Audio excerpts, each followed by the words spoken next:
당신들 한국을 둔했다는 겁니까? 도대체 무슨 짓을 저지른 건지 알기나 하는 거예요. 캐나다가 잠수함 파트너로 독일을 선택하자 캐나다 국방부와 야당 내부는 아비 교환이 되었습니다. 한국과의 거래가 끝나는 순간 포기해야 할 핵심 기술과 천문학적인 투자 기회가 전부 날아간다는 사실을 깨달았기 때문입니다. 실제로 발표 직후 국제사회에선 캐나다를 비웃는 기사들이 쏟아졌고 독일 방산의 납기 지연을 우려하는 회의론이 속출했습니다. 반면 한국은 예상외로 차분합니다. 오히려 이번 사태로 유럽제의 한계가 드러나면서 한국이 가진 가치와 몸값은 역으로 폭등하기 시작했습니다. 그리고 여기 캐나다와 정반대의 선택을 내려 전 세계의 주목을 받는 나라가 있습니다. 러시아와 대치하는 최전방 속에서도 한국의 손을 잡아 국방력의 내실을 단단하게 다져버린 나라 루마니아입니다.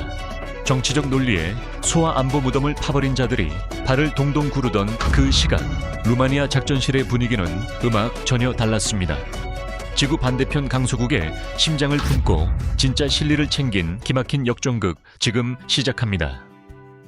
그 전에 잠깐 1초 만에 누를 수 있는 버튼을 꾹 눌러주시면 영상 제작에 아주 큰 힘이 됩니다. 그럼 바로 시작하겠습니다.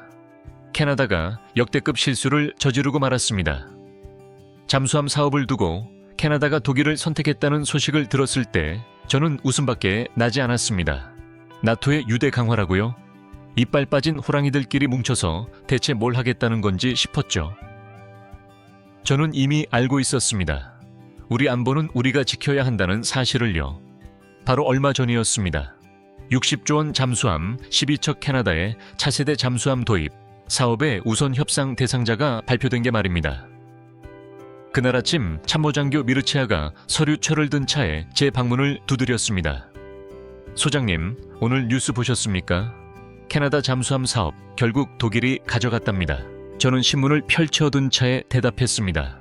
봤네. 캐나다는 도대체 무슨 생각으로 한국을 등지려고 하는지 모르겠어. 미르치아가 물었습니다. 한국을 배제한다는 게 그렇게 큰 문제입니까? 저는 신문을 탁제 내려놓으며 답했습니다. 잠수함 하나가 아니야. 한국을 골랐다면 12개월 안에 실무를 받았을 거네. 독일을 고른 순간 그 시계는 10년으로 늘어난 거지. 전쟁은 시간표를 기다려주지 않아요. 미르치아가 되었습니다. 그렇게 차이가 큽니까? 미국과 유럽의 평균 인도 기간이 120개월입니다. 한국은 그걸 12개월로 끝내죠.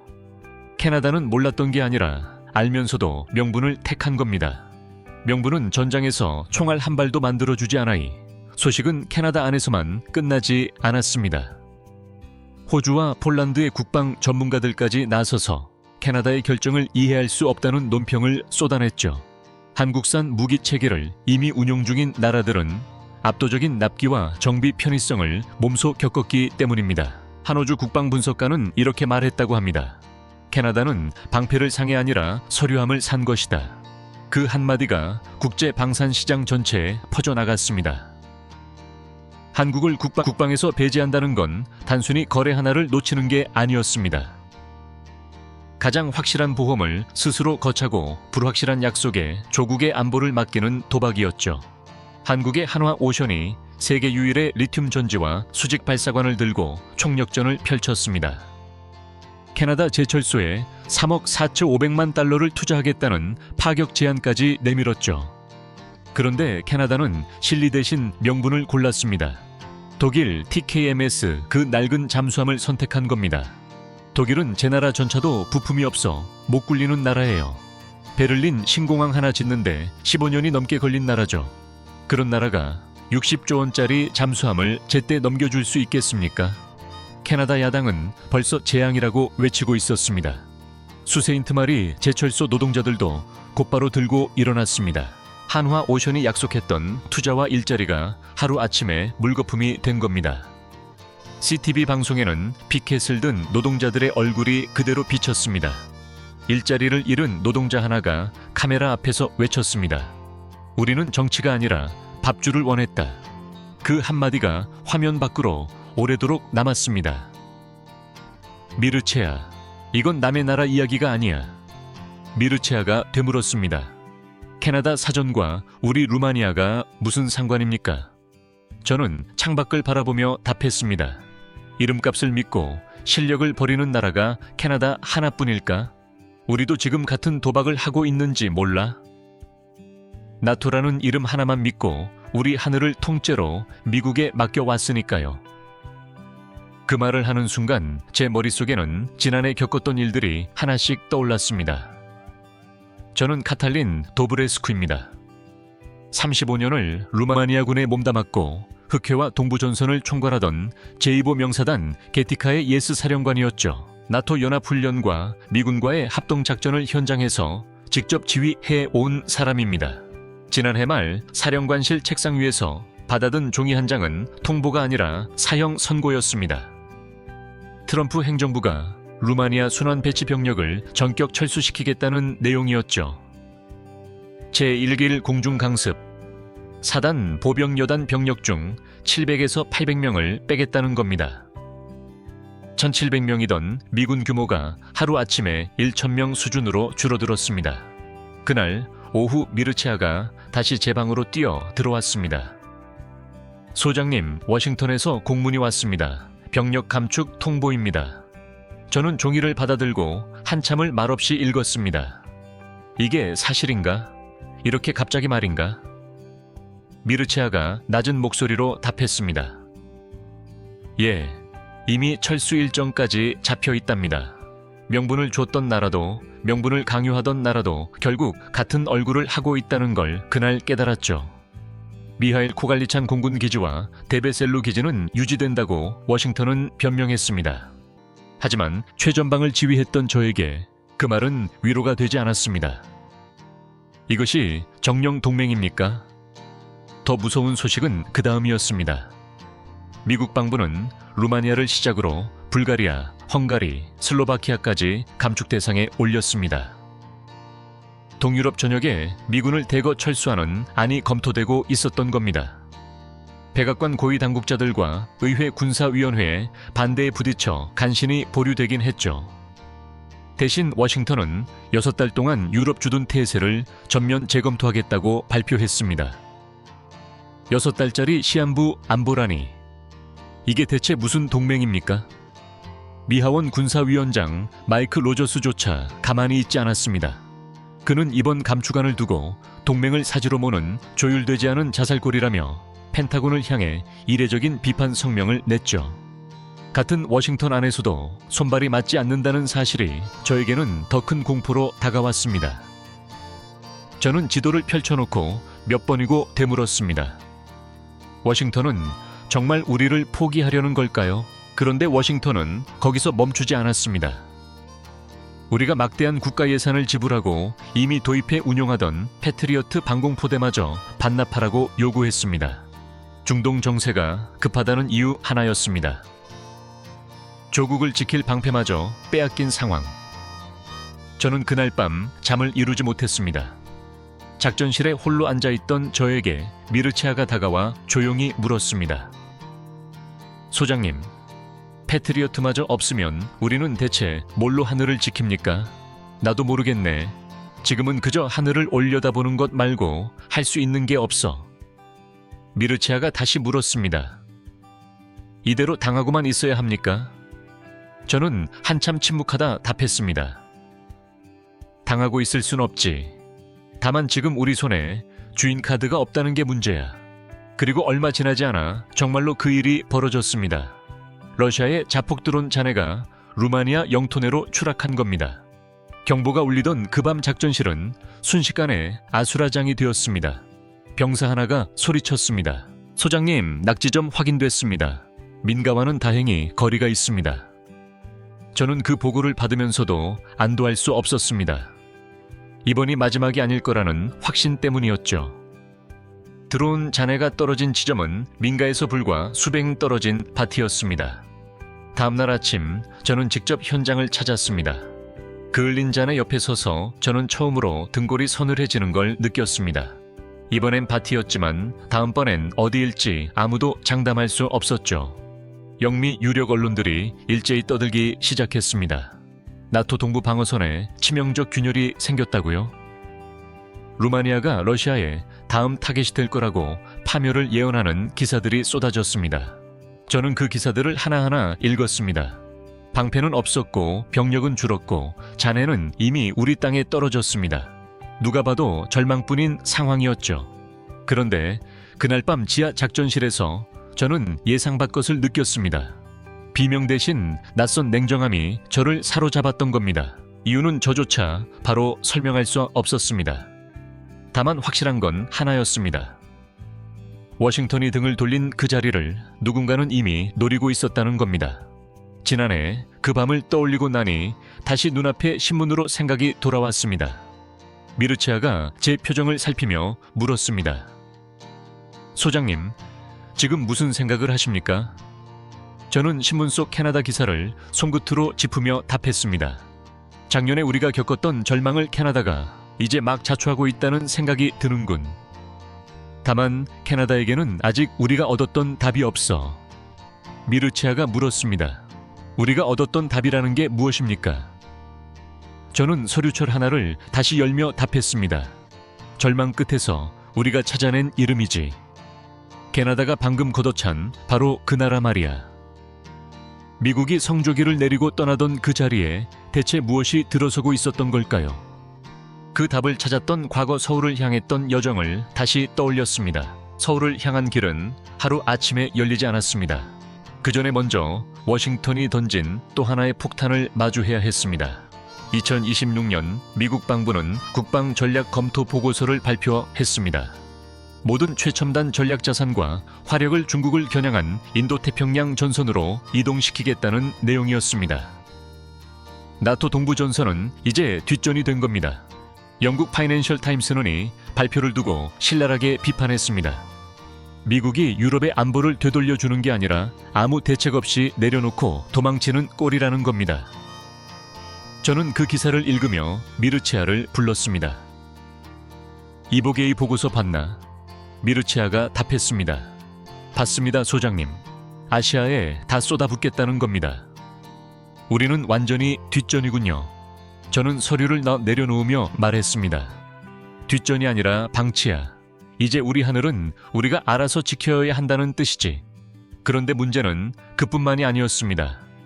우리 군이 운용하던 미국산 무기체계의 민낯이 그제야 눈에 들어오기 시작한 겁니다. 국제 무기 거래 규정, 흔히 아이타르라 불리느니 족수 아래에서 우리 군은 나사 하나 마음대로 돌릴 수 없었습니다. 수십억 원을 주고 산 장비에 고장이 나도 미국 기술진의 서면 승인이 없으면 정비조차 불가능했던 겁니다. 부품 교체 요청서를 워싱턴에 올리면 승인까지 최소 몇 주, 길게는 몇 달이 걸렸습니다. 전면전 상황이었다면 병사들을 고스란히 사지로 몰 수밖에 없는 구조였죠. 실제로 겪은 사례가 있었습니다. 방공 레이더 하나에 부품 결함이 발견됐을 때였습니다. 정비반장이 다급하게 보고서를 올렸습니다. 소장님, 레이더 모듈 하나가 완전히 나갔습니다. 교체품은 창고에 있는데 승인이 안 떨어져서 손을 못 대고 있습니다. 저는 어이가 없어 되물었습니다. 교체품이 눈앞에 있는데 왜 못 따는가? 정비반장이 답했습니다. 원산지 규정 때문입니다. 워싱턴 승인 없이 임의로 부품을 갈아 끼우면 계약 위반이랍니다. 결국 그레이더는 3주 동안 먹통인 채로 방치됐습니다. 그 3주 사이 우리 국경 상공은 사실상 무방비 상태였던 셈이죠. 그 3주 동안 저는 매일 밤 상황을 들여다봤습니다.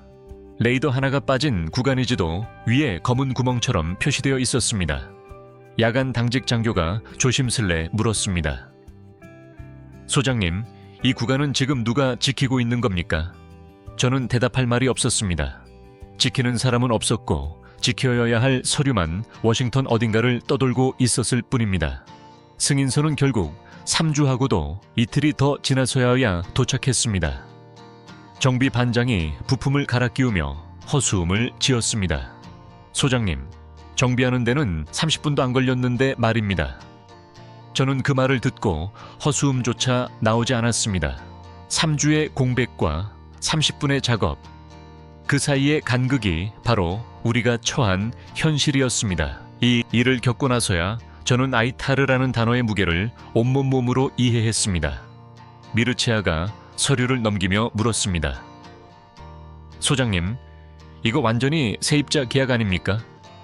돈은 우리가 냈는데 정작 열쇠는 워싱턴이 쥐고 있는 거잖아요. 저는 고개를 끄덕이며 답했습니다. 정확히 봤네. 우리는 소유주가 아니라 세입자였던 거야. 그것도 집주인 눈치를 보며 사는 세입자. 이 사실이 알려지자 나토 본부 지하식당에서는 공식 회의의 체면을 벗어던진 대화들이 오기 시작했습니다. 유럽 전역의 실무 장성들이 모여 나눈 이야기는 놀라울 정도로 솔직했습니다. 독일제는 비싸고 늦다. 미국제는 통제적이고 까다롭다. 결국 살기 위해선 답이 한 곳밖에 없다. 이 말이 공공연히 오다는 걸 저는 후배 장교를 통해 전해 들었습니다. 에스토니아군 장교 하나는 이렇게 말했다더군요. 우리 부대는 이미 한국산 자주포로 완전히 갈아탔는데 정비 편의성만 놓고 보면 서방제와 비교 자체가 안 된다고요. 체코의 한 참모 장교는 더 노골적이었습니다. 우리가 낼 돈을 서방에 낼지 한국에 낼지는 이제 자존심의 문제가 아니라 생존의 문제라고 말했다더군요. 처음엔 믿기지 않았습니다. 강대국들의 자존심 대결 속에서 변방에 우리가 감히 그런 결론에 도달할 수 있을까 싶었죠. 그런데 곰곰이 따져보니 그건 자존심의 문제가 아니라 생존의 문제였습니다. 미르체아가 조심스럽게 물었습니다. 소장님, 그럼 우리도 정말 한국과 접촉해 봐야 하는 겁니까? 저는 잠시 침묵하다 답했습니다. 접촉이 아니라 이미 늦었을 수도 있어. 다른 나라들은 벌써 움직이고 있을 테니까. 실제로 확인해보니 놀라운 사실이 하나 더 있었습니다. 한국 방산의 인도 기관에 대한 나토 내부 공식 평가 문건이 이미 돌고 있었던 겁니다. 서방 방산업계에 평균 인도 대기 시간이 얼마나 걸리는지는 익히 알고 있었지만이 문건은 그 격차를 숫자가 아니라 실제 인도 사례로 증명하고 있었습니다. 폴란드가 이미 받은 한국산 자주포 실제 배치까지 걸린 시간과 계약 시점의 기록이 문건에 그대로 담겨 있었죠. 문건에는 폴란드 국방부 관계자의 증언도 인용되어 있었습니다. 계약서에 서명한 지 1년도 안 되어 실물이 국경에 도착했다. 우리 군은 그 속도에 오히려 당황했다는 내용이었습니다. 이건 소문이 아니라 확인된 사실이었습니다. 저는 그 문건을 손에 쥐고 한참을 들여다봤습니다. 우리가 아이타르 승인을 기다리는 동안 이미 실물을 넘겨받고 실전 배치까지 마친 나라가 있다는 겁니다. 미르치아가 옆에서 조용히 물었습니다. 소장님, 그럼 우리는 어떻게 해야 합니까? 저는 문건을 덮으며 답했습니다. 방법은 하나뿐이야. 워싱턴의 눈을 피해 조용히 서울과 접촉하는 거지. 미르치아가 놀란 표정으로 되물었습니다. 워싱턴 몰래 말입니까? 그게 가능합니까? 저는 창밖을 바라보며 답했습니다.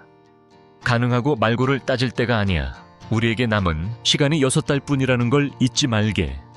6달 안에 재검토가 끝나면 우리는 또 어떤 통보를 받게 될지 몰라. 그 안에 우리 손으로 방패를 마련해 둬야 해. 미르치아가 마지막으로 확인하듯 물었습니다. 이 일 위에는 어떻게 보고합니까? 저는 단호하게 답했습니다. 아직은 보고할 단계가 아니네. 먼저 확인할 게 있고 그 다음에 움직여도 늦지 않아.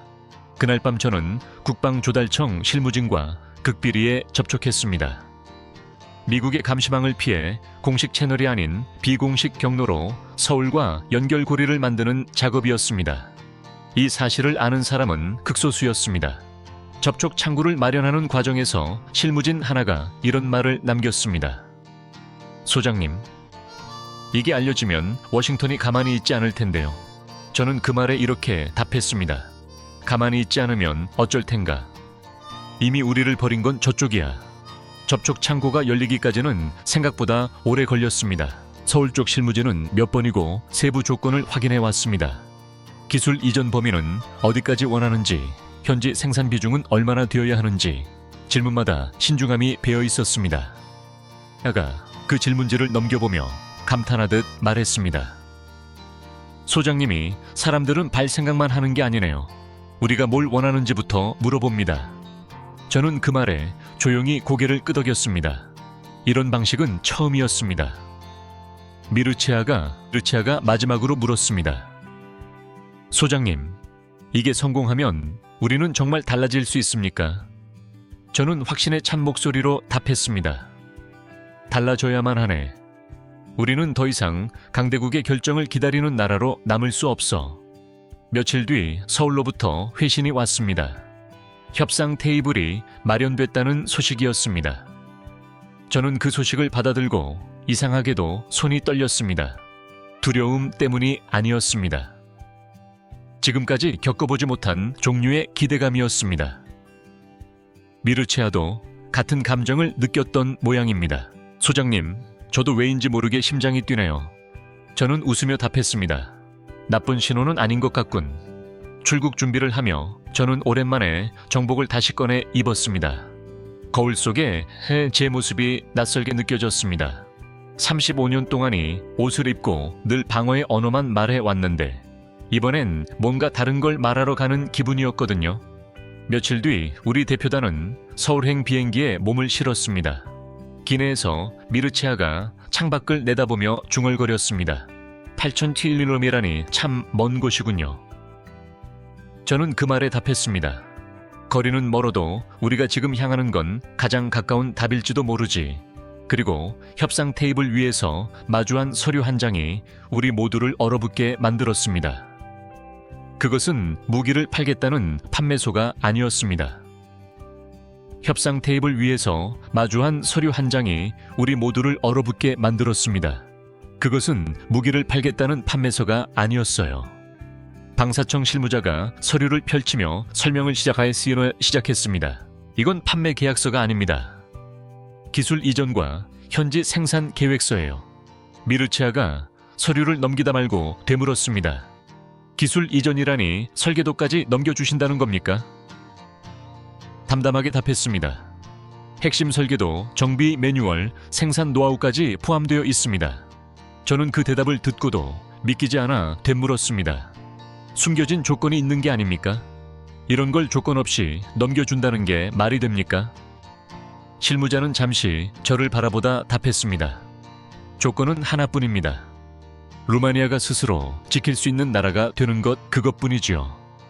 저는 그 순간 손이 떨리는 걸 느꼈습니다. 수십 년간 강대국들에게 낡은 무기를 넘겨받으며 후력을 견뎌온 체계의 대인배적 결단은 이해할 수 없는 종류의 것이었죠. 미르체아가 낮은 목소리로 말했습니다. 소장님, 이거 진짜 서류 맞습니까? 혹시 번역이 잘못된 거 아닙니까? 저는 서류를 다시 한번 훑어보며 답했습니다. 번역 문제가 아니야. 이 사람들은 정말로 이렇게 말하고 있는 거네. 협상단 대표로 나온 젊은 여성 관료 한 명이 덧붙였습니다. 저희는 파트너국이 저희 없이도 설 수 있게 되는 걸 목표로 합니다. 그게 진짜 동맹이라고 믿거든요. 그 말을 듣던 우리 대표단 사이에서 짧은 침묵이 흘렀습니다. 누군가 조용히 물었습니다. 그럼 나중에 저희가 더 이상 한국 도움이 필요 없어져도 괜찮다는 겁니까? 그 관료는 웃으며 답했어요. 오히려 그게 저희 목표죠. 이 대답이 저에게는 가장 오래도록 남았습니다. 저는 그날 밤 숙소로 돌아와서도 그 문장을 계속 곱씹었습니다. 도움이 필요 없어지는 걸 목표로 삼는 나라라니 35년 군생활 동안 단 한 번도 들어본 적 없는 말이었거든요. 강대국들은 늘 반대였습니다. 상대가 계속 자신에게 의존하도록 계약서 곳곳에 미묘한 족쇄를 심어놓곤 했으니까요. 계약은 그 자리에서 신속하게 진행됐습니다. 베르체의 잡초가 우워지고 거친 바람만 지나가던 황무지가 그 무대로 정해졌죠. 착공 소식이 전해지고 차에 1년이 지나지 않아 저는 직접 현장을 찾았습니다. 18만 평 축구장 25개를 나란히 펼쳐놓은 크기의 부지 위에 첨단 자동화 설비를 갖춘 산업단지가 들어서 있었어요. 현장 책임자 알렉산드루가 저를 맞이하며 말했습니다. 소장님, 여기 오신 게 처음이시죠? 한번 둘러보시죠. 저는 걸으면서도 눈을 의심했습니다. 인허가 절차만 최소 5년씩 걸린다는 독일이나 프랑스 기업들의 관행을 떠올리면이 속도는 상식 밖 행정 절차와 건설 공정을 동시에 병렬로 돌렸습니다.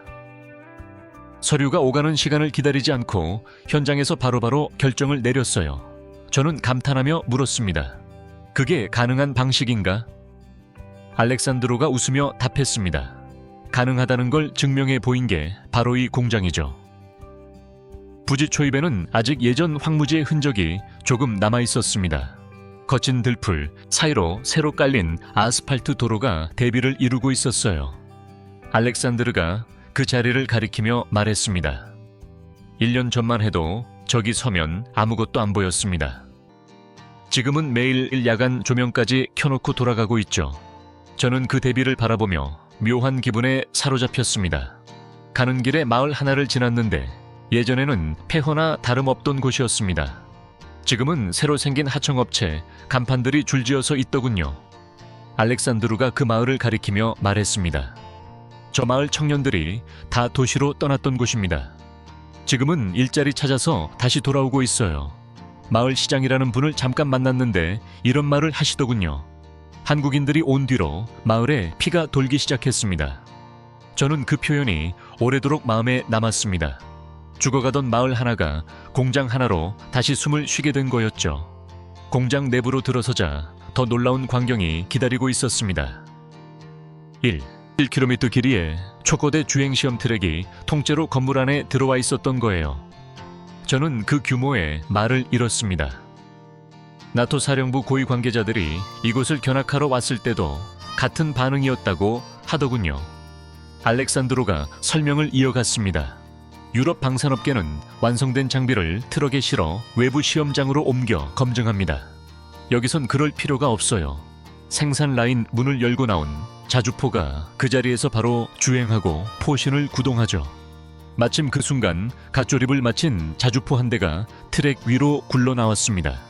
굉음과 함께 포신이 서서히 돌아가는 모습을 지켜보며 저는 서유럽 장성들이 왜 그렇게 말문을 잃었는지 비로소 이해했어요.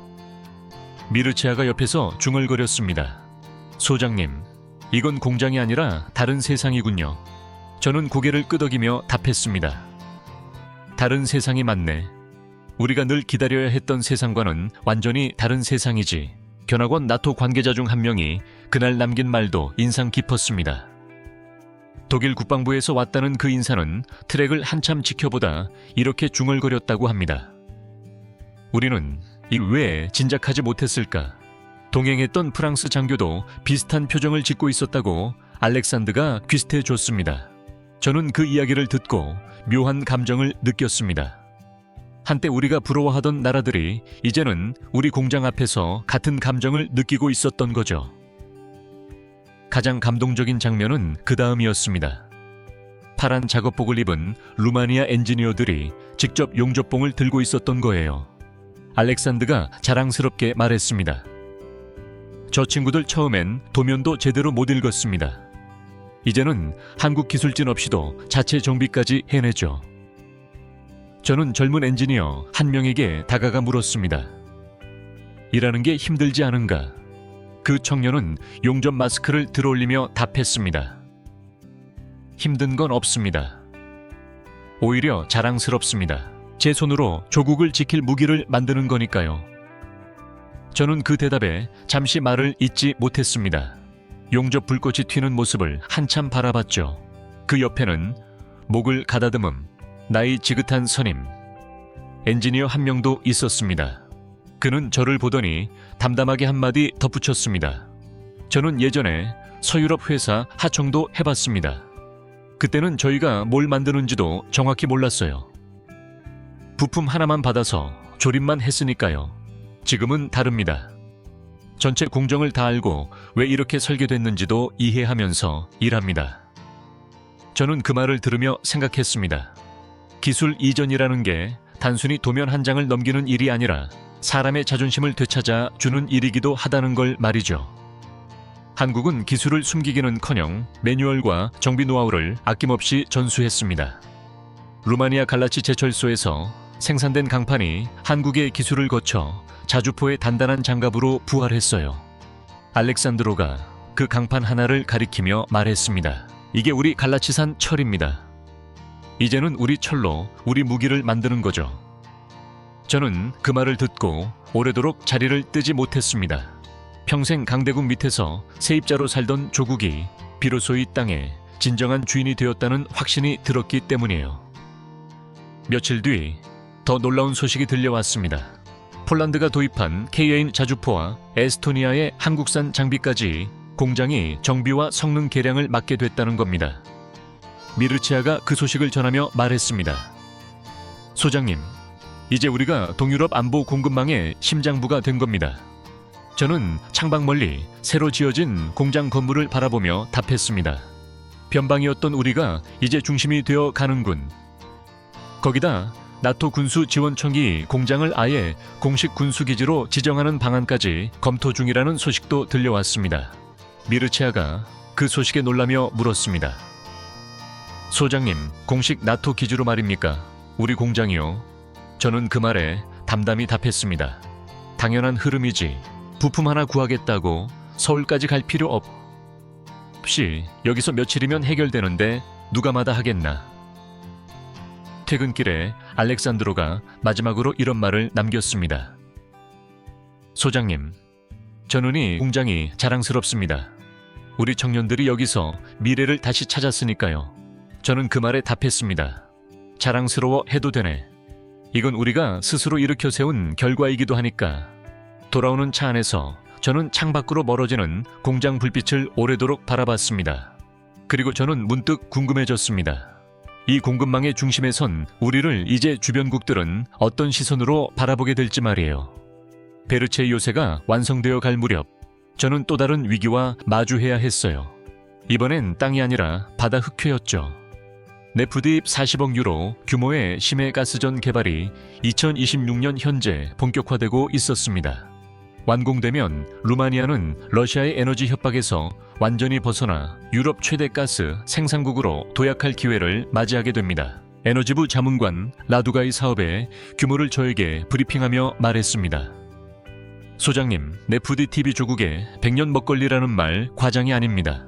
이게 완공되면 러시아의 가스관 협박에서 완전히 자유로워지는 거예요. 저는 그 말을 들으며 지도를 짚었습니다. 문제는 방어겠지. 라두가 무겁게 고개를 끄덕였습니다. 우크라이나 국경과 인접한 흑해 시추 플랫폼입니다. 러시아 자폭 드론과 초저고도 순항 미사일의 상시적인 타격 표적이 되고 있어요. 단 한 발이면 40억 유로가 물거품이 되는 거죠. 실제로 지난달만 해도 레이더에 미확인 물체가 잡혀 작업이 3차례나 중단됐고 한 번은 드론 전해가 플랫폼 500피트보너 앞바다에 떨어지기도 했습니다. 베르체니에서 조국의 방패를 쓴 지 얼마 되지도 않았는데 이번엔 바다 위에 방패가 텅 비어 있었던 거예요. 저는 즉시 워싱턴에 패트리어트 배치를 요청했습니다. 며칠 뒤 돌아온 답은 냉정했어요. 이미 아시아 전선으로 전략자산 재배치가 결정된 상황이라 흑회까지 내줄 여력이 없다는 것이었죠. 저는 그 대답을 듣고 씁쓸하게 웃을 수밖에 없었습니다. 국방 전략검토 보고서에서 이미 선언했던 그대로였으니까요. 유럽 동맹국들의 답변도 다르지 않았습니다. 자국 방어 체계조차 전력 공백인 상태에서 현장 배치까지 최소 수년은 걸린다는 답이 돌아왔어요. 조국의 100년 계획이 방어 전무의 상태로 방치되고 있었던 거죠. 이 시기 저는 매일 밤 흑해 상황을 들여다보는 게 일과되었습니다. 플랫폼 좌표 옆에 표시된 위협 등급이 매주 조금씩 붉어지는 걸 지켜보는 일은 최전방을 오래 지휘해온 저에게도 유독 견디기 힘든 종류의 압박이었죠. 무기가 없어서가 아니라 무기를 만들어 놓고도 쓸 수 없는 구조 때문에 병사와 노동자들이 위험에 노출된다는 사실이 저를 가장 괴롭혔습니다. 플랫폼 현장 감독관과 통화를 한 적도 있었어요. 소장님, 여기 인부들은 이제 사이렌 소리만 들어도 손을 뜹니다. 작업 하나 진척시키기가 너무 힘들어요. 저는 그 말에 아무 약속도 해줄 수 없어서 괴로웠습니다. 지켜주겠다는 말 한마디가 그때는 그렇게 무거울 수가 없었죠. 해군 참모 나탈리아가 어느 날 해도를 펼치며 말했습니다. 소장님, 문제는 속도만이 아니에요.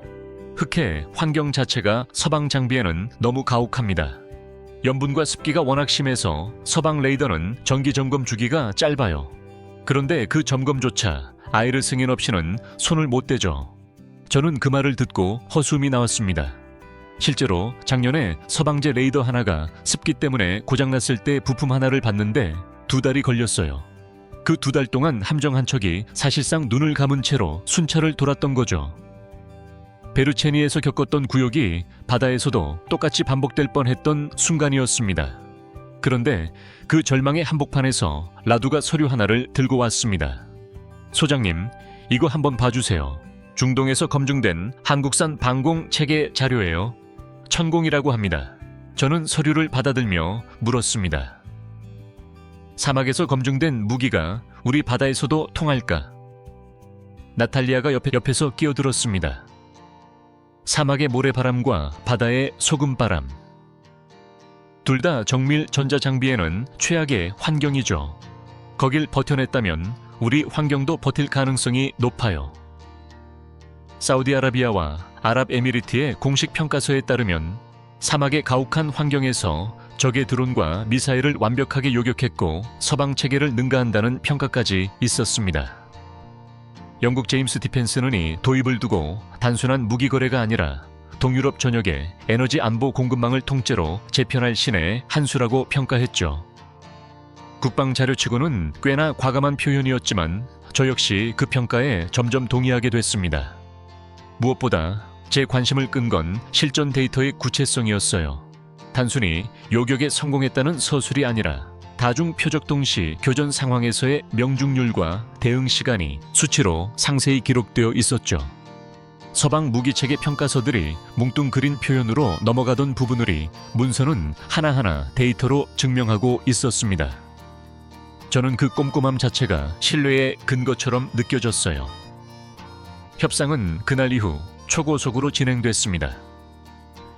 한국 측 기술진과의 첫 화상회의에서 담당자가 설명을 시작했습니다. 천궁은 콜드런치 방식을 씁니다. 발사 화염을 최소화해서 좁은 해상 플랫폼이나 협소한 해안 기지에서도 주변 시설을 보호할 수 있어요. 라두가 놀란 표정으로 되물었습니다. 화염이 거의 없다는 겁니까? 담당자가 답했습니다. 정확합니다. 이미 도입하신 신궁과 결합하면 초저도 드론부터 중고도 미사일까지 전부 커버할 수 있죠. 나탈리아가 재차 물었습니다. 염분 부식 문제는 어떻게 해결하십니까? 담당자가 답했습니다. 특수 도료와 부식 방지 처리를 해상 운용 규격에 맞춰 별도로 적용합니다. 정비 주기도 기존 서방 체계보다 훨씬 길게 설계됐어요. 나탈리아의 얼굴에 오랜만에 안도감이 스치는 걸 저는 그 자리에서 똑똑히 봤습니다. 무엇보다 저를 놀라게 한 건 마지막 제안이었어요. 한국 측은 무기만 파는 게 아니라 에너지 공동개발권까지 연계하는 방안을 검토하고 있다고 밝혔습니다. 라두가 눈을 크게 뜨며 되물었습니다. 방공망과 에너지 개발을 같이 묶는다는 겁니까? 이런 방식은 들어본 적이 없는데요. 저는 그 제안을 들으며 속으로 생각했습니다. 이 나라는 무기 하나를 팔면서도 상대국의 미래 전체를 함께 설계하고 있구나. 라두는 회의를 마치고 나오며 말했습니다. 소장님, 저는 오늘 뭔가 새로운 걸 봤어요. 방어와 경제를 이렇게 하나로 묶어서 생각하는 나라를요. 저는 고개를 끄덕이며 답했습니다. 나도 그렇네. 이건 단순한 무기 거래가 아니라 완전히 다른 방식의 동맹이지. 나탈리아도 한마디 못했습니다. 저는 해군 생활 20년 만에 이런 제안은 처음 봐요. 의심보다 믿음이 먼저 가는 게 이상할 정도입니다. 저 역시 같은 감정을 느끼고 있었습니다. 돌이켜보면 서방과의 계약에서는 늘 이런 순간에 작은 글씨로 된 단서 조항이 따라붙었어요. 이번에는 그런 단서를 아무리 찾아도 나오지 않았습니다. 협상단, 실무진이 몇 번이나 계약서 구석구석을 다시 훑어봤지만 결과는 같았죠. 숨겨진 청구서는 끝내 발견되지 않았던 겁니다. 계약서를 검토하던 실무자 한 명이 회의 끝에 이런 말을 남기기도 했습니다. 소장님, 저는 10년 넘게 방산 계약서만 봐왔는데 이런 계약서는 처음입니다. 너무 깨끗해서 오히려 불안할 정도예요. 저는 그 말에 웃으며 답했습니다. 그 불안함 나도 이해하네. 하지만 이번엔 믿어봐도 될 것 같아. 계약 체결 소식이 국방부 내부에 전해지자 예상치 못한 곳에서도 반응이 나왔습니다. 퇴역을 앞둔 한 원로 제독이 저에게 전화를 걸어왔어요. 카탈린, 자네가 흑해를 살렸다는 이야기 들었네. 이들그니 눈에 눈물이 다 나는군. 저는 그 말에 잠시 목이 메웠습니다. 살린 건 제가 아니라 우리가 선택한 방식이었다고 답했죠. 그 방식이 옳았다는 걸 이제 결과로 증명해야 할 차례였습니다. 플랫폼 노동자들에게도 이 소식이 전해졌다고 합니다. 라두가 나중에 전해준 이야기로는 현장 감독관이 작업자들을 모아놓고 이렇게 말했다더군요. 이제 우리 위에도 하늘을 지켜주는 게 생겼습니다. 두려움 없이 이해도 됩니다. 그 말을 전해 들으며 저는 방패라는 게 단지 무기 하나가 아니라 사람들의 마음을 지켜주는 것이기도 하다는 걸 새삼 깨달았어요. 천국 도입 소식이 알려지자 뜻밖의 반응도 뒤따라 러시아 흑해 함대와 군 정보국이 이례적으로 예민한 반응을 보이며 나토 동부 전선에 심각한 도발이라는 성명을 서둘러 냈던 거예요. 방어용 미사일 하나를 들여오는 것을 두고 도발이라 부르는 뻔뻔함에 저는 허수이 나왔습니다. 동시에 다른 확신도 들었어요. 상대가 이렇게까지 긴장한다는 건 그만큼이 방패가 진짜라는 뜻이었으니까요. 그날 밤 저는 흑해 지도를 다시 펼쳐놓고 오래도록 들여다봤습니다. 미국이 거절하고 유럽이 수년을 기다리라던 그 바다 위에 이제 다른 이름의 방패가 들어서려 하고 있었죠. 베르체 요새가 흑해 하늘을 지켜낼 무렵 저는 또 다른 근심에 시달리고 있었습니다. 이번엔 우리 국경 안이 아니라 국경 너머 형제의 땅이었어요. 몰도바 인구 260만 명의 작은 나라였습니다. 냉전의 폭력과 강대국들의 선긋기로 우리와 강제로 갈라진 핏줄이었죠. 2026년 현재 칠러 분리주의 지역인 트란스니스트리아에서 러시아군이 계속 증강되고 있었습니다. 정치 교란과 에너지 압박까지 겹치며 몰도바는 국가 붕괴 직전까지 몰리고 있었어요. 외교부 연락관 크리스티안이 어느 날 지도를 들고 제 방을 찾았습니다. 소장님, 몰도바가 무너지면 러시아군이 우리 국경과 바로 맞닿습니다. 이건 단순한 이웃나라 이야기가 아니에요. 저는 그 말에 고개를 끄덕이며 답했습니다. 알고 있네. 그런데 우리가 해줄 수 있는 게 마땅치 않다는 게 문제야. 크리스티안이 무겁게 말했습니다. 몰도바는 나토 회원국도 아니지 않습니까? 공식 동맹도 아닌 나라를 위해 누가 나서겠습니까? 저는 그 말에 답을 하지 못했습니다. 서방 동맹국들은 입으로만 연대를 외칠 뿐 정작 국경선 앞에는 단 한 명의 병사도 보내지 않았으니까요. 우리 역시 자궁패도 부족한 처지에 형제를 바라보며 피눈물만 흘리는 무력감에 빠져 있었습니다.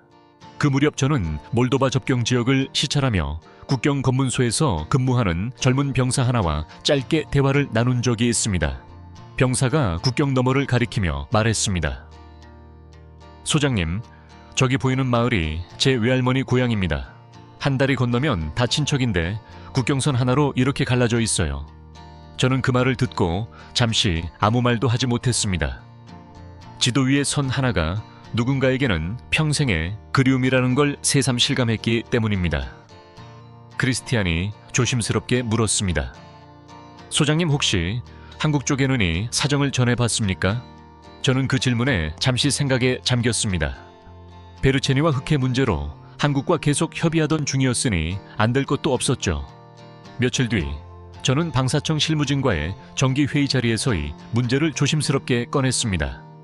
저희 동쪽 국경 너머에 몰도바라는 나라가 있습니다. 공식 동맹은 아니지만 저희에게는 갈라진 형제나 다름없는 나라예요. 이 나라가 흔들리면 저희 국경도 위험해집니다. 한국 측 담당자가 잠시 자료를 살펴보더니 답했습니다. 트란스니스트리아 상황은 저희도 파악하고 있습니다. 그런데 정식 동맹이 아니어도 문제가 되겠습니까? 저는 그 대응에 오히려 놀랐습니다. 문제가 안 됩니까? 담당자가 답했습니다. 저희가 보는 긴 기준은 하나입니다. 과거에 어느 진영에 있었는지가 아니라 지금 누가 위험에 처해 있는가예요. 저는 그 대답을 듣고 잠시 말을 잃었습니다. 냉전 시절 사회주의 진영에 속해 있던 나라들과 서로 총구를 겨울지도 몰랐던 과거를 따지지 않겠다는 뜻이었으니까요. 옆에 있던 크리스티안이 나지막이 물었습니다. 그럼 계약서에 이념이나 진영에 대한 조항이 아예 없다는 겁니까? 담당자가 답했습니다. 없습니다. 저희에게 중요한 건 지금 이 순간 그리고 앞으로의 관계예요. 과거사를 계속 들추면 오히려 미래로 나아갈 수 없다고 봅니다. 저는 그 말을 곱씹으며 생각했습니다. 강대국들은 늘 과거를 무기처럼 휘둘렀습니다. 너희는 예전에 어느 편이었으니 지금도 의심스럽다는 식이었죠. 그런데 이 나라는 그 무기를 아예 사용하지 않겠다고 선언하고 있었습니다. 협상은 예상보다 훨씬 빠르게 진행됐습니다. 동북국경에 K-웨이브 자주포가 배치된다는 소식이 전해진 날, 크리스티안이 흥분한 목소리로 제 방으로 뛰어 들어왔습니다. 소장님, 배치가 확정됐답니다. 사거리가 40km를 훌쩍 넘는다고 하던데요. 저는 지도를 펼치며 확인했습니다. 40km라면 우리 국경선 내부에서 발사해도 몰도바 깊숙한 요충지까지 닿는 거리였죠. 이건 단순한 포병 배치가 아니었습니다. 러시아를 향해 몰도바를 건드리는 순간 대한민국 포신이 불을 뿜는다는 가장 강력한 실체적 억제력이었어요. 크리스티안이 덧붙였습니다. 그런데 더 놀라운 게 있습니다. 단순 화력 지원이 아니라 레이더 시스템도 함께 넘어온답니다. 저는 그 말에 되물었습니다. 레이더까지 말인가? 크리스티안이 답했습니다. 한국산 정밀 방공 레이더가 몰도바와 실시간으로 연동된다고 합니다. 공식 군사 조약도 없는 나라에 이런 기술적 연결을 해 준다는 거예요. 저는 그 설명을 들으며 등골이 서늘해졌습니다. 러시아의 자폭 드론이나 미사일이 발사되는 순간 몰도바군은 우리 레이더망을 통해 곧바로 경보를 받게 되는 거였습니다. 가난한 형제국에게 보이지 않는 철혈의 방패가 씌워진 셈이었죠. 배치 작업이 한창이던 어느 날 저는 국경 초소를 직접 방문했습니다. 현장 지휘관 미하이가 저를 맞이하며 말했습니다. 소장님, 여기 오신 감회가 남다르시죠? 저는 포신을 바라보며 답했습니다. 남다르다 마다이. 국경에서 35년을 근무했는데 이런 광경은 처음이야. 미하이가 웃으며 말했습니다. 병사들도 사기가 확 올랐습니다. 이제 국경 너머 형제들을 지켜줄 수 있다는 게 다들 자랑스러운 모양이에요. 저는 그 말에 고개를 끄덕이며 물었습니다. 몰도바 쪽 반응은 어떤가? 미하이가 답했습니다. 며칠 전 접경지역 몰도바 마을 2장이 저희 초소로 직접 찾아왔었습니다. 고맙다는 말을 몇 번이고 하시더군요. 그 2장이 남긴 말을 미하이가 그대로 전해줬습니다. 우리는 늘 잊혀진 땅이라고 생각했습니다. 그런데 이제 누군가 우리를 봐주고 있다는 걸 알게 됐습니다.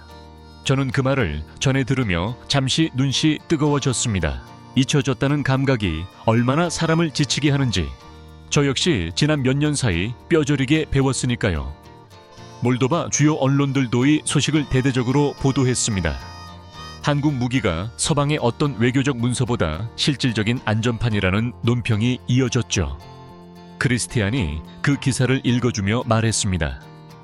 소장님이 표현 좀 보세요. 문서보다 실질적인 안전판이라니 정확한 지적이지 않습니까? 저는 그 말에 웃으며 답했습니다. 정확하네.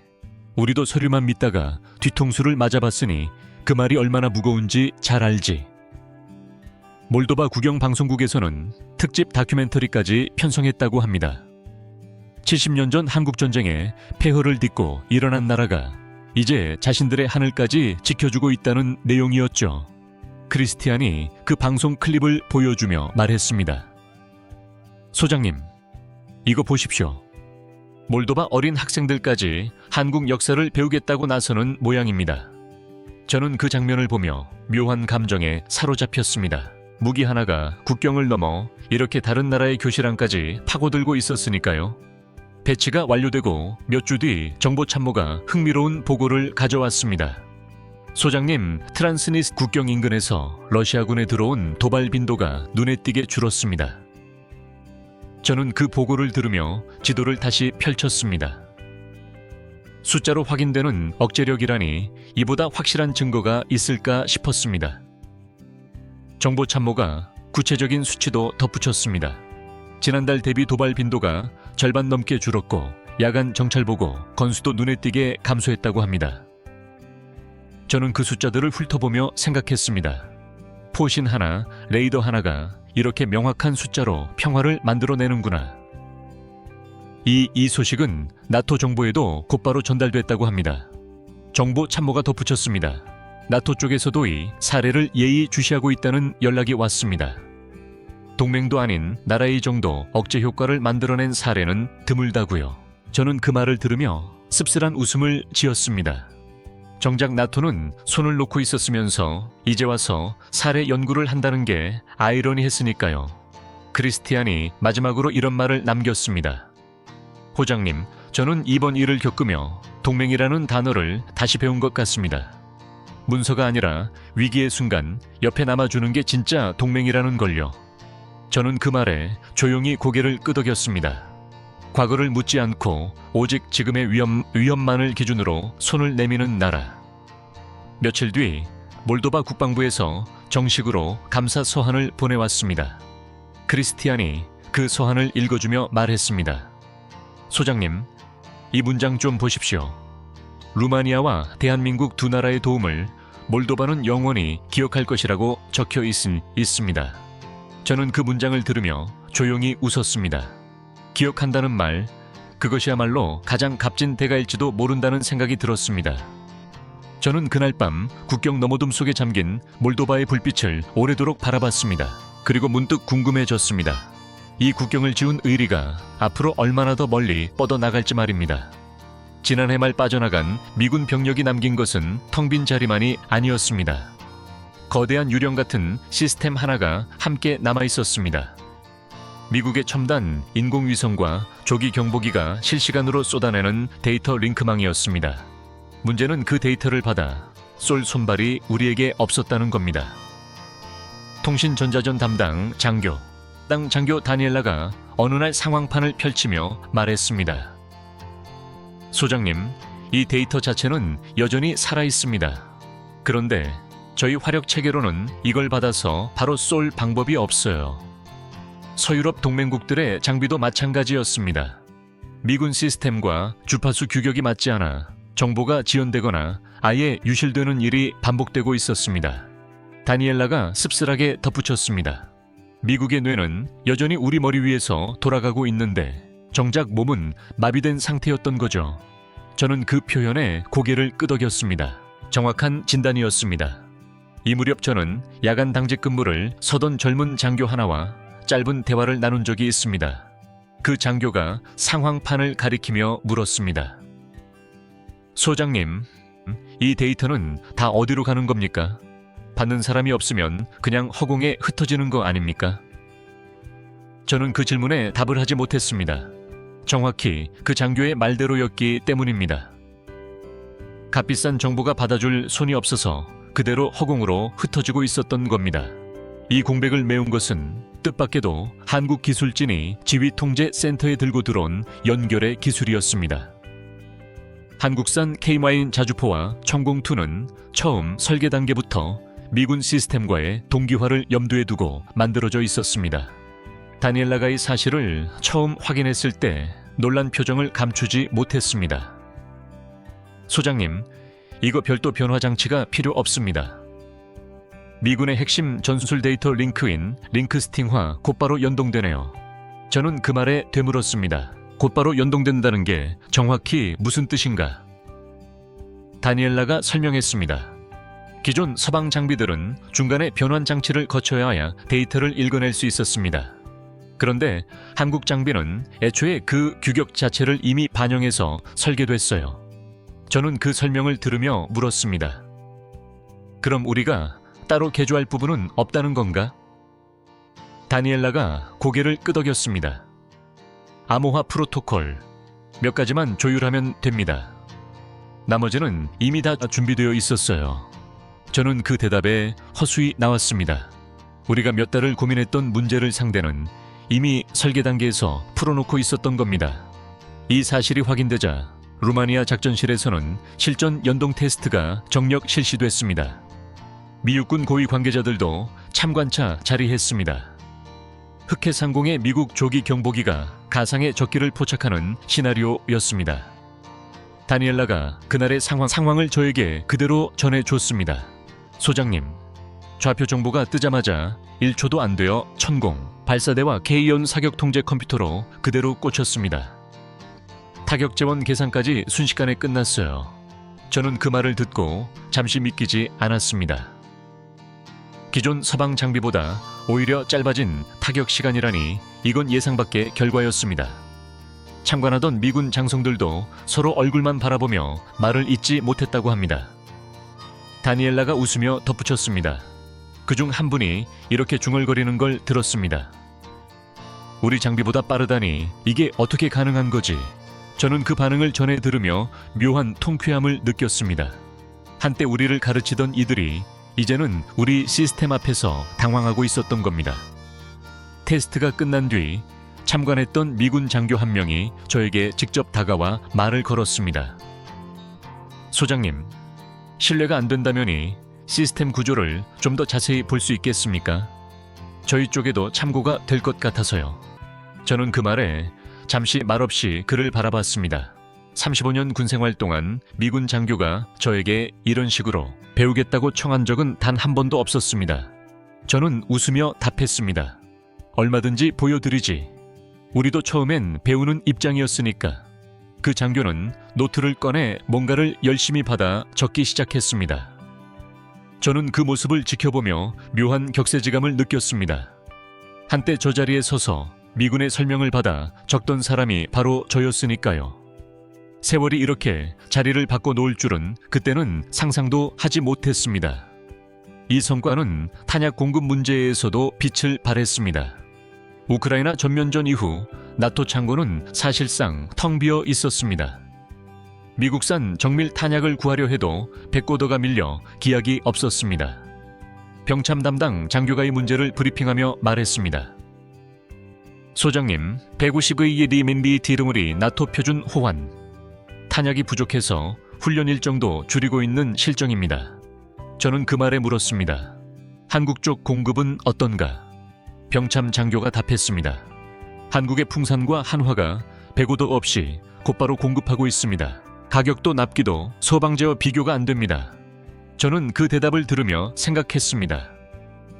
무기체계 하나가 아니라 그걸 지탱하는 탄약 공급망까지 한국이 통째로 메워주고 있었던 겁니다. 병참 장교가 구체적인 수치도 덧붙였습니다. 서방제 정밀 탄약은 주문부터 인도까지 평균 18달이 걸렸는데 한국 쪽은 3개월 안팎이었습니다. 저는 그 격차를 들으며 다시 한번 실감했습니다. 전쟁은 총성이 울리기 훨씬 전부터 이런 공급망의 속도에서 이미 승부가 갈리고 있다는 걸 말입니다. 가장 놀라운 변화는 그 다음이었습니다. 과거에는 우리 군이 미국의 교범을 배우느라 쩔쩔 정반대의 풍경이 펼쳐지고 있었습니다. 한국산 자동화 시스템 도입으로 운용 인원을 절반으로 줄이고도 전투 효율을 극대화한 우리 전술을 배우러 미군 기술진과 장성들이 역으로 부쿨의 슈티를 찾아오기 시작한 겁니다. 방문한 미군 장교 한 명이 다니엘라에게 이렇게 물었다고 합니다. 이 자동화 시스템, 저희도 도입 가능한지 알아봐 주실 수 있습니까? 저희 대답에 잠시 말을 잃었습니다. 몇 달을 기다리던 서방식 정비와 며칠이면 끝나는 우리 방식에 격차가 이렇게까지 벌어질 줄은 몰랐으니까요. 폴란드 국방부 관계자가 이 변화를 두고 남긴 말이 있었습니다. 한국 무기 없이는 전선 유지가 불가능하다는 게 이제 상식이 됐습니다. 이 말이 동유럽 전역에 빠르게 퍼져 나갔습니다. 슬로바키아 합참의장이 방문했을 때는 조금 다른 질문을 던졌습니다. 소장님, 이렇게 기술을 다 공개해주면 한국 입장에서는 손해가 아닙니까? 저는 그 질문에 잠시 생각하다 답했습니다. 저도 처음엔 같은 의문을 가졌습니다. 그런데 이 나라는 기술을 숨기는 대신 파트너국이 스스로 설 수 있게 되는 것 자체를 목표로 삼던 도거로 삼더군요.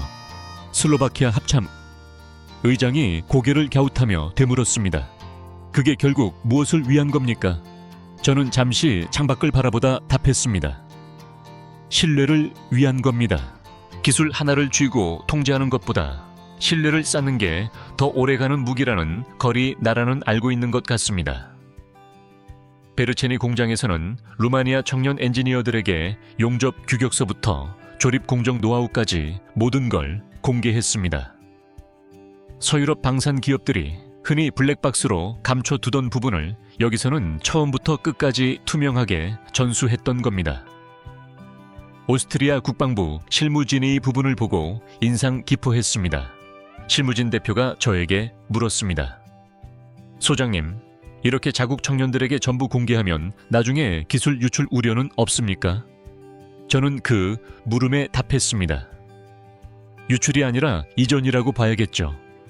애초에 우리가 스스로 설 수 있도록 돕는 게 목표였으니까요. 실무진 대표는 그 대답을 듣고 한참을 고민하는 표정이었습니다. 그리고 마지막에 이렇게 말했습니다. 저희 나라도 검토해볼 필요가 있겠군요. 이 방식을요. 이런 변화는 나토 본부의 위상에도 영향을 미쳤습니다. 과거라면 모든 결정이 브뤼셀에서 내려졌습니다. 그런데 이제 동유럽 국가들은 중요한 실무 논의를 벨기에 브뤼셀 대신 부크레슈티에서 진행하려는 움직임을 보이기 시작했습니다. 크리스티안이 흐름을 두고 이렇게 말했습니다. 소장님, 나토 회의장의 무게중심이 서쪽에서 동쪽으로 옮겨오고 있는 것 같습니다. 저는 그 말에 고개를 끄덕이며 답했습니다. 무게중심이라는 표현 정확하네. 그리고 그 중심에 우리가 서 있다는 게 아직도 믿기지 않을 때가 있어. 나토 군수 지원 청원이 흐름을 공식적으로도 인정할 수밖에 없었습니다.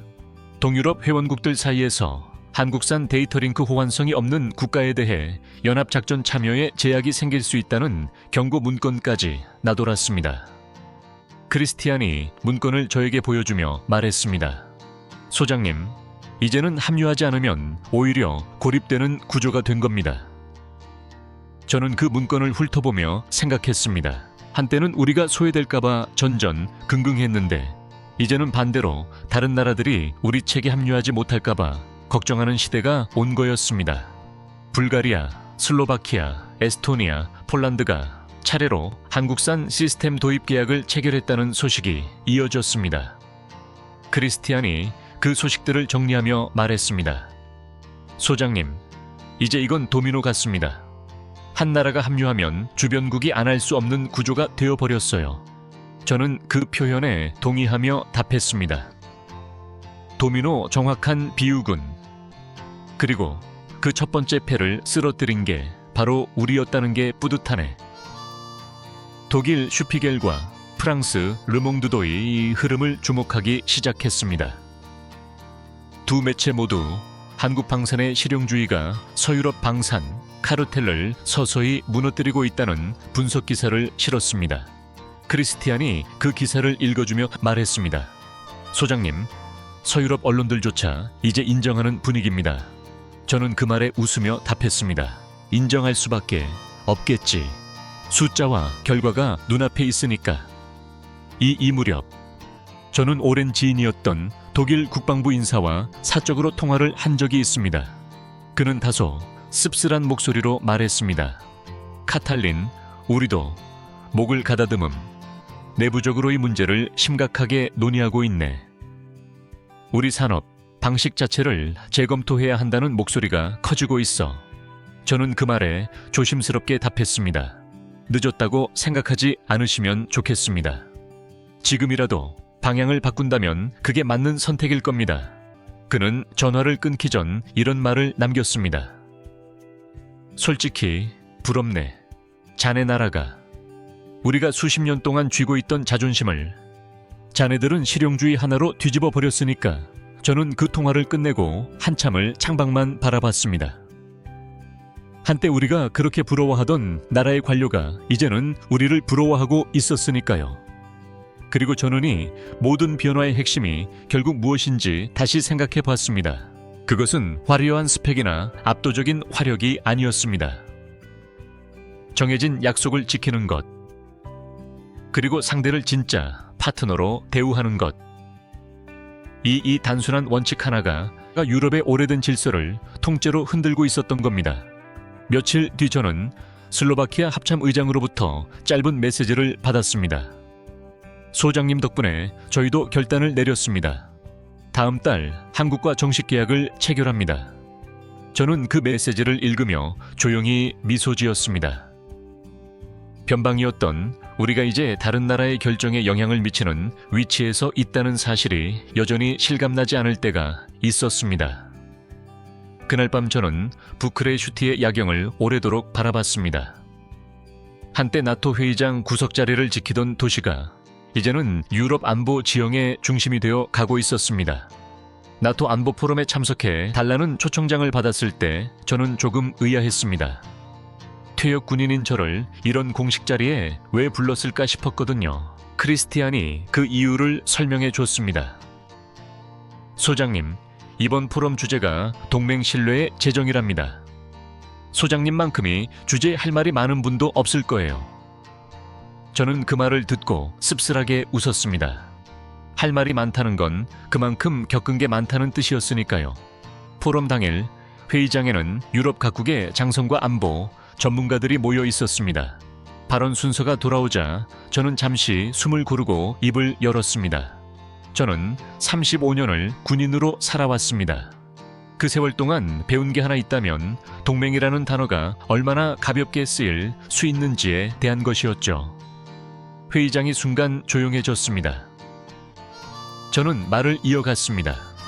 저희는 미국산 무기, 체계를 도입하며 아이타르라는 규정 아래 살아왔습니다. 돈을 냈지만 정작 나사 하나 마음대로 돌릴 수 없었던 세월이었죠. 이 이야기는 이미 여러 자리에서 알려진 사실이었습니다. 하지만 이렇게 공개 토론장에서 제 입으로 직접 증언하는 건 처음이었어요. 발언이 끝나자 옆자리에 있던 벨기에 장성이 조심스럽게 물었습니다. 소장님, 그 규정 때문에 실제로 위험한 상황까지 있었습니까? 저는 고개를 끄덕이며 답했습니다. 있었습니다. 승인 하나를 기다리다 국경 상공이 몇 주씩 비어있던 적도 있었죠. 그 장성은 잠시 말을 잃더니 낮은 목소리로 답했습니다. 저희도 비슷한 일을 겪었습니다. 그런데 이렇게 공개적으로 말씀하시는 분은 처음 봅니다. 포럼이 진행되며 다른 나라 대표들도 하나둘 입을 열기 시작했습니다. 스위스 대표단 관계자가 발언대에 섰습니다. 저희는 전투기 도입 대금을 미국의 다른 사업에 강제로 전용당한 경험이 있습니다. 계약이라는 게 이렇게 일방적으로 흔들릴 수 있다는 걸 그때 처음 알았죠. 회의장 곳곳에서 낮은 탄식이 흘러나왔습니다. 또 다른 동유럽 국가대표가 발언을 이어갔습니다. 저희도 패트리어트를 중동으로 빼앗긴 적이 있습니다. 돈은 저희가 냈는데 최종 결정권은 늘 워싱턴에 있었던 거죠. 저는 그 말들을 들으며 생각했습니다. 제 경험이 결코 특별한 게 아니었다는 걸이 자리에서 다시 한번 확인하게 됐어요. 그때 프랑스 참석자 한 명이 다소 방어적인 어조로 끼어들었습니다. 하지만 유럽 방산업계도 나름의 사정이 있습니다. 인허가 절차는 안전을 위한 최소한의 장치니까요. 저는 그 말에 정중하게 반박했습니다. 안전을 위한 장치라는 말씀은 이해합니다. 하지만 그 절차가 5년, 10년씩 걸린다면 그건 안전이 아니라 방치라고 봐야 하지 않을까요? 프랑스 참석자는 잠시 말이 없다가 작은 목소리로 답했습니다. 일리 있는 지적이군요. 저희도 그 부분은 재검토가 필요하다고 봅니다. 발언이 이어지던 중 사회자가 저에게 물었습니다. 소장님, 그렇다면 한국과의 협력은 어땠습니까? 정말 그렇게 다른 방식이었나요? 저는 잠시 생각을 정리한 뒤 답했습니다. 다릅니다. 완전히 다른 방식이었죠. 한국은 저희에게 기술을 넘겨주면서도 통제권을 쥐려하지 않았습니다. 숨겨진 청구서도 없었고요. 사회자가 재차 물었습니다. 그게 가능한 겁니까? 기업이든 국가든 뭔가를 내주면 대가를 바라는 게 당연하지 않습니까? 저는 그 물음에 답했습니다. 저도 처음엔 그렇게 생각했습니다. 그런데 한국이 원하는 대가는 우리가 스스로 설 수 있게 되는 그것 하나였어요.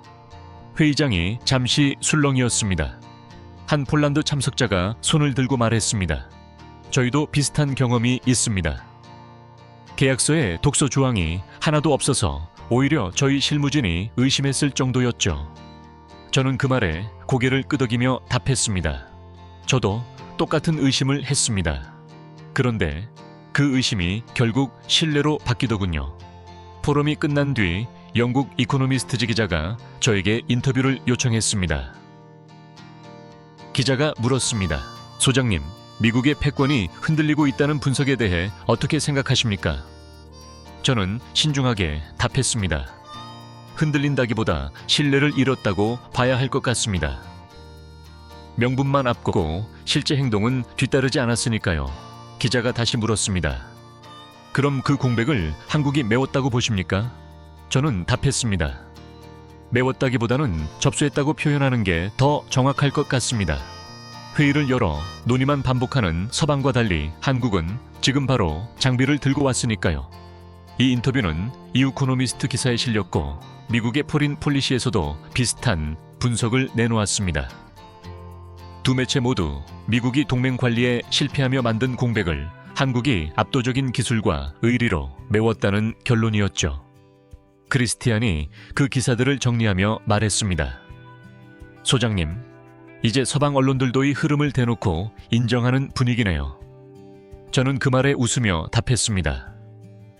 인정할 수밖에 없겠지. 숫자와 결과가 눈앞에 있으니까 말이야. 며칠 뒤 국방조달청에서 흥미로운 문건 하나를 보내왔습니다. 한국형 안보 독립 개년 계획이라는 제목이었어요. 저는 그 문건을 펼쳐보며 물었습니다. 이게 정확히 무슨 내용인가? 담당 실무자가 답했습니다. 미군 무기체계의 정치적 리스크를 대처하기 위해 국방조달청 내부에서 수립한 계획입니다. 한국형 시스템을 중심으로 5년 안에 안보 자립도를 완전히 끌어올리겠다는 목표죠. 저는 그 문건을 읽으며 생각했습니다. 몇 년 전만 해도 우리는 워싱턴의 눈치만 보던 나라였는데 이제는 스스로 5년짜리 계획을 세우고 있었던 겁니다. 실무자가 덧붙였습니다. 소장님, 이 계획의 핵심은 결국 하나예요. 더 이상 어느 한 나라의 안보를 통째로 의존하지 않겠다는 거죠. 저는 그 말에 고개를 끄덕이며 답했습니다. 정확한 방향이네. 그리고 그 방향을 처음 열어 중에 바로 이번 협력이었고 말이야. 포럼 이후 저는 몇몇 동유럽 국가 대표들과 비공식 만찬 자리를 가졌습니다. 한 헝가리 장성이 술잔을 기울이며 말했습니다. 카탈린 자네, 나라가 이렇게 될 줄은 몰랐네. 몇 년 전만 해도 우리랑 똑같은 처지였자는가? 저는 웃으며 답했습니다. 똑같았지. 그런데 우리가 먼저 손을 내밀었을 뿐이야. 그 헝가리 장성이 다시 물었습니다. 우리도 지금이라도 늦지 않았겠나? 저는 답했습니다. 늦지 않았네. 오히려 지금이 가장 빠른 시점일지도 몰라. 만찬이 끝날 무렵 국제평화연구소 어나운 분석가 한 명이 저에게 다가와 말을 걸었습니다. 소장님, 저희가 최근 발표한 보고서 보셨습니까? 저는 고개를 저으며 답했습니다. 아직 못 봤습니다. 무슨 내용인가요? 분석가가 설명했습니다. 과거 제국들의 방산 카르텔을 무너뜨린 한국형 수평적 방산 동맹의 국제 정치학적 가치를 다룬 보고서예요. 이 협력 모델이 앞으로 국제 안보 질서의 새로운 기준이 될 수 있다는 결론이었습니다. 저는 그 설명을 들으며 물었습니다. 기준이라니 꽤 과감한 평가군요. 분석가가 답했습니다. 과감하지만 근거는 충분합니다. 저희가 조사한 모든 사례에서의 방식이 예외 없이 신뢰를 쌓았거든요. 저는 그 말을 들으며 오래도록 생각에 잠겼습니다. 강대국의 조건은 무력의 크기가 아니라 동맹의 주권을 얼마나 존중하는가로 정해진다는 말이 순간처럼 실감난 적이 없었으니까요. 돌아오는 길, 저는 차 안에서 창밖을 바라보며 오늘 있었던 일들을 되짚어봤습니다. 35년 전에 교범을 배우던 젊은 장교였습니다. 그리고 지금은 나토 공개 석상에서 그 경험을 증언하는 퇴역 장군이 되어 있었죠. 세월이 이렇게 저를 다른 자리로 데려다 놓을 줄은 그때는 상상도 하지 못했습니다. 크리스티안이 운전석에서 조용히 말했습니다. 소장님, 오늘 발언 정말 인상적이었습니다. 저는 그 말에 웃으며 답했습니다. 인상적이었다면 다행이네. 그런데 진짜 인상적인 건 우리가 이런 이야기를 이제 당당히 할 수 있게 됐다는 거야. 크리스티안이 고개를 끄덕이며 말했습니다. 맞습니다. 몇 년 전이었다면 상상도 못했을 자리였죠. 저는 창밖 어둠을 바라보며 조용히 답했습니다. 그러게 말이야. 세상이 참 빠르게 바뀌었어. 그날 밤 숙소로 돌아온 저는 오늘 나눈 대화들을 다시 곱씹었습니다. 제국들이 무기로 상대를 굴복시키고 통제하던 시대는 이제 서서히 저물고 있었습니다. 그 자리에 들어선 건 상대가 스스로 설 수 있도록 돕는 새로운 방식의 동맹이었죠.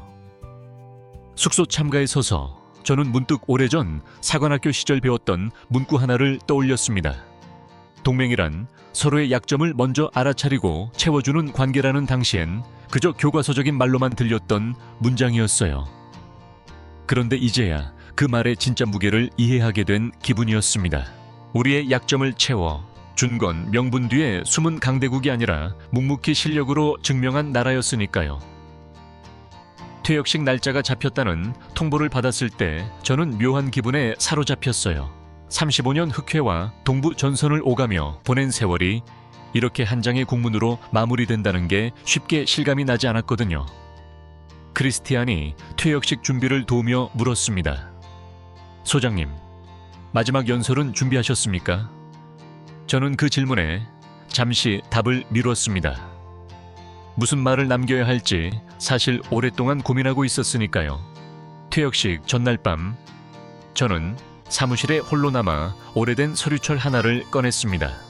년 7월 캐나다가 독일을 선택했다는 뉴스를 처음 접했던 그날의 신문 스크랩이었어요.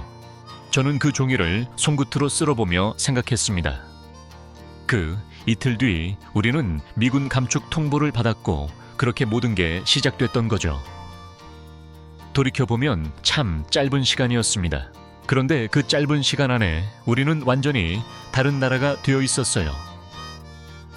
책상 서랍을 정리하던 중 저는 낡은 수첩 하나도 함께 발견했습니다. 미르치아가 처음 병력 감축 통보문을 들고 뛰어 들어왔던 그날, 제가 급하게 적어둔 메모였습니다. 6달 시한부, 그리고 물음표 3개가 나란히 적혀 있었죠. 저는 그 메모를 보며 옅게 웃었습니다. 그때는 그 물음표가 절망의 표시였는데 지금 보니 시작의 표시였다는 생각이 들더군요. 수첩을 넘기다 보니 흑회 위기 때 적어둔 짧은 문장 하나도 눈에 들어왔습니다. 방패 없음 이라고만 적혀있던 그 메모 옆에는 나중에 덧붙인 듯한 글씨로 천궁이라는 단어가 함께 쓰여 있었어요. 같은 페이지 안에 절망과 해답이 나란히 적혀 있는 걸 보며 저는 잠시 묘한 기분에 잠겼습니다. 그때는 몰랐지만 절망의 순간과 해답이 오는 순간이 이렇게 가까이 붙어 있었던 거였죠. 퇴역식 당일, 베르체니 공장에서 훈련받은 후배 장교들이 단상 아래 줄지어서 있었습니다. 저는 마이크 앞에 서서 잠시 그들의 얼굴을 하나하나 바라봤어요. 그리고 천천히 입을 열었습니다. 여러분, 저는 오늘 이 자리를 마지막으로 군복을 벗습니다.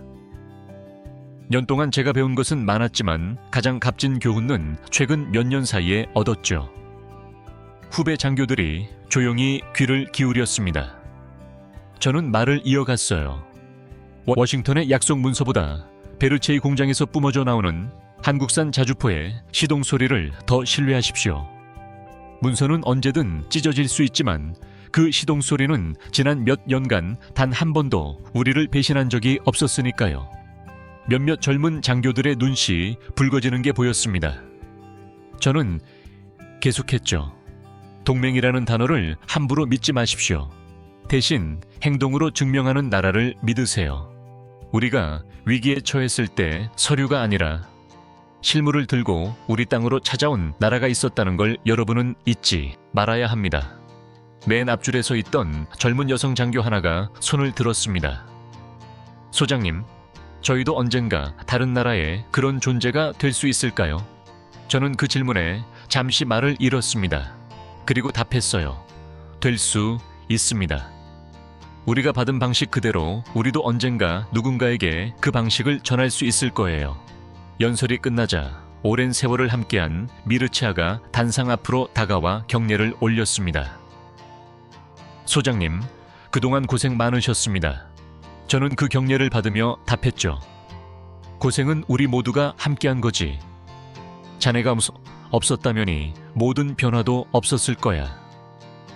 미르치아가 웃으며 덧붙였습니다.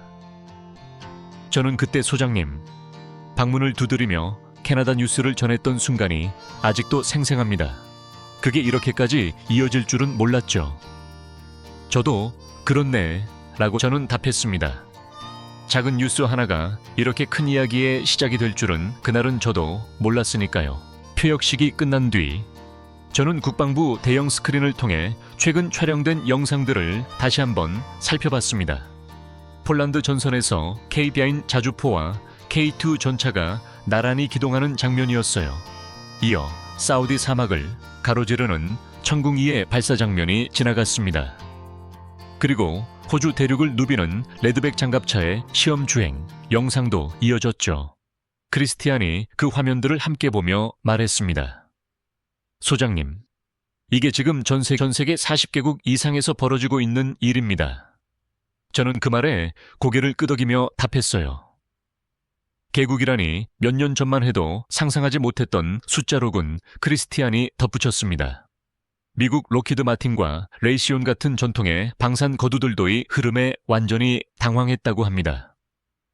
백악관의 대책을 마련해달라는 비공개 단원서까지 제출했다는 소문이 있어요.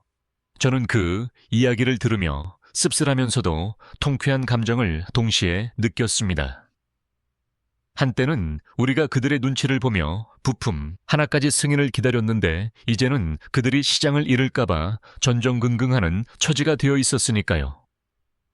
그날 오후 저는 국방조달청으로부터 마지막 서류 하나를 전달받았습니다.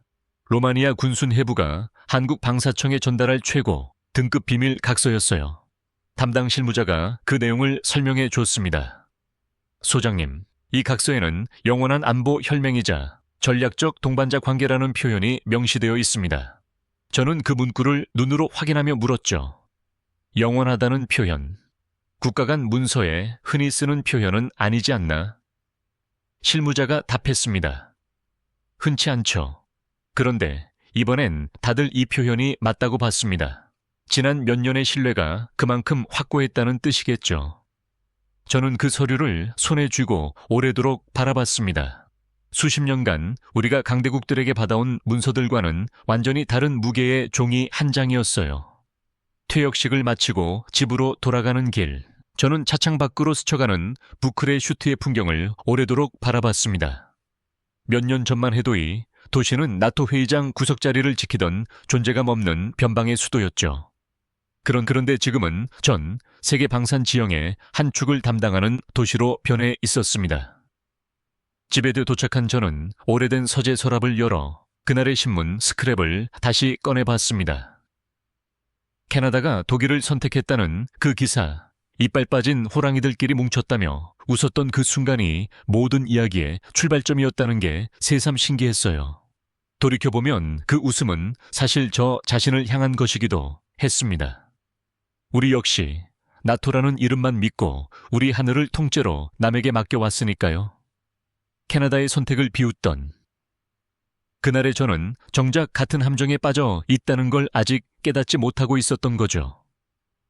그리고 그 함정에서 우리를 꺼내준 건 8m 밖에서 날아온 낯선 이름의 나라였습니다.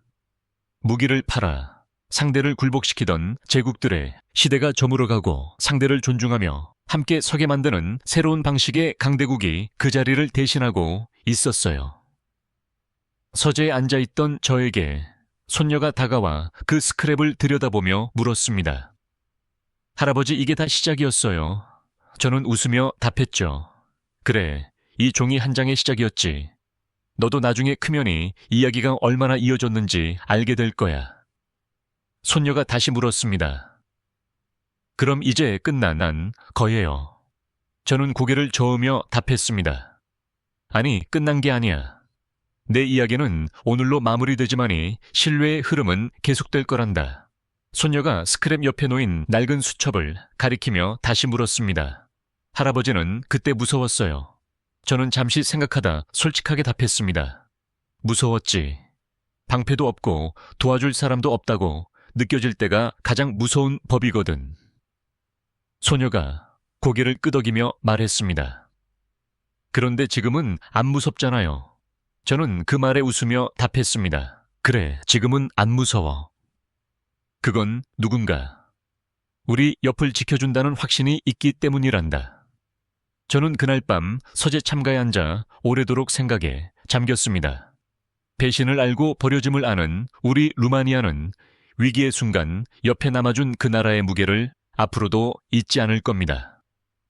무기 강국이 되기까지는 70년이 걸렸다고 들었어요.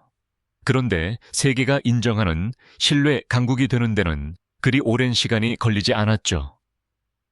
저는 창밖 밤하늘을 올려다보며 조용히 데웠습니다. 이제 세계 안보의 중심은 서울입니다. 그리고 그 사실을 80km 8,000km 떨어진 이곳 루마니아의 퇴역 장군이 누구보다 먼저 증언하게 되어 영광이었어요. 몇 년 전 이틀 간격으로 벌어졌던 두 개의 뉴스, 캐나다의 선택과 워싱턴의 통보가 결국이 모든 이야기의 출발점이었다는 걸 저는 오래도록 되새기게 될 것 같습니다.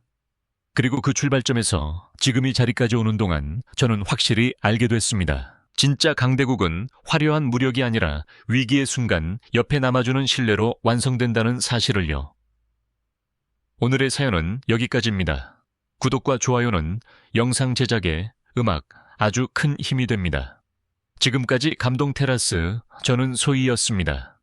오늘도 우리 구독자님들의 가정에 따뜻한 행복이 가득하시길 진심으로 바라겠습니다. 긴 음악, 영상 끝까지 시청해 주셔서 정말 감사합니다. 내일 더 좋은 이야기로 찾아뵙겠습니다. 감사합니다.